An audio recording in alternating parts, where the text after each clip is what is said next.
Active 50 years of Peachtree. The year 1989, and none of that fancy bottled water was necessary. Yeah, all you needed back then, a hose, a bucket, some Coke cups, and of course, volunteers to help keep everyone hydrated.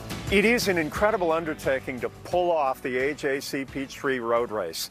There are some 3,500 volunteers that make this thing rock and roll through the streets, and so many people behind the scenes working together as one in perfect orchestration. Caitlin Ross sat down with one of the longest-serving volunteers, retiring after 21 years.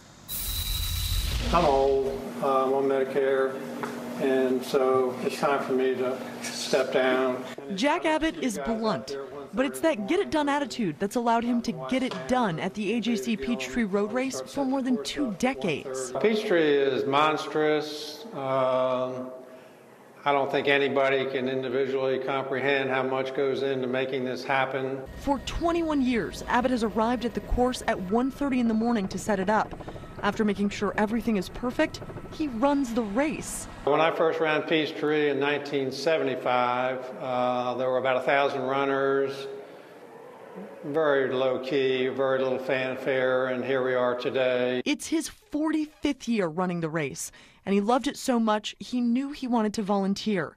He's spent thousands of hours driving, walking, and looking at the course to make sure it's perfect. If you catch one of these, you're going down. A self-described perfectionist, he notices everything along that 10K stretch. There's a little plate we just went over. While he notices every bump and hole along the course, he does it with a whole team of volunteers who he says have made the entire experience incredible. I've made an incredible amount of really good friends over my 45 years of doing this race. He says he'll always cherish those friendships and memories, but after this year, it's time to move on. It's just changed my life. The Peachtree Road Race has changed my life.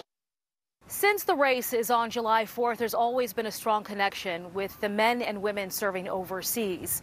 While thousands are running here, there are thousands serving overseas and running there as well. They're connected before the starting pistol sounds, amid a sea of red, white, and blue, and broken-in running shoes.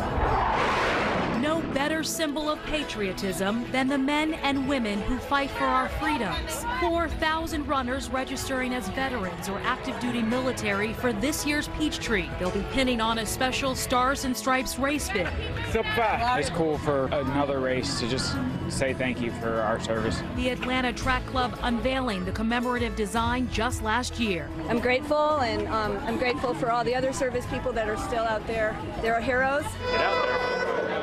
1,500 service members stationed in Afghanistan, Kuwait, and Jordan, lacing up this year for their own version of the Peachtree. But on July 3rd, Track Club archivist Janet Monk.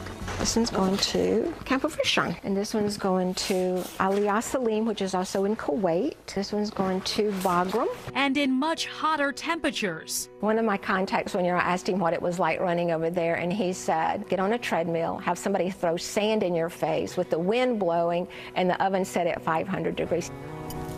Retired Army Major General William Johnson prepping for his 40th Peachtree by hitting the golf course in Jonesboro 3 days a week. It's going to make it. Good shot. He has the distinct honor of being the first to run the Kuwait race solo back in 2004. You see, I've got I already have my number when I deployed, so.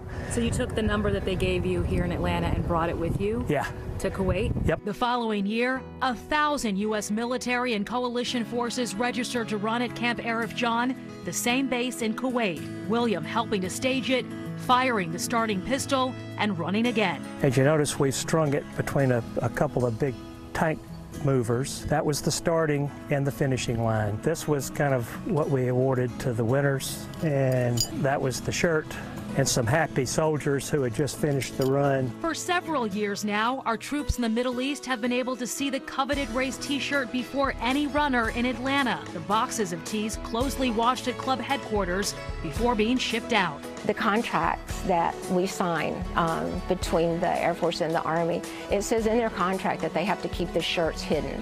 You know, it's just like here, nobody gets to see the shirt until race day. I had to caution the runners that don't send pictures home until after the race is run on the 4th of July. making memories thousands of miles apart, and on America's birthday, our military's bond over the Peachtree stronger than ever. Of course, the numbers are lower this year, the men and women running overseas, but they wouldn't have it any other way. It's a great time for them to bond. You know, really it has changed since 9/11. I mean, when we look at the number of military people that have been involved in the ajc-Peachtree road race since that time, it really has grown. Run through the finish and complete what you started. Oh, it was the finish we won't forget for quite some time. We catch up with the major players from the infamous 2015 photo finish. Plus, we catch up with the man who has run every single ajc-Peachtree road race. This may be my favorite if I make it. The man, the myth, the legend, Bill Thorne. You're watching 50 Years of Peachtree. As we go to break, a clip we found of a well-known, just a great human being. She covered the race for years. Welcome back, everybody. I'm Robin Roberts. As we've been telling you, 25,000 run in the Peachtree. Only one person can win each division. So why do so many spend their 4th of July running 6.2 miles down Peachtree? It's got to be for the T-shirt. I'm proudly wearing my T-shirt.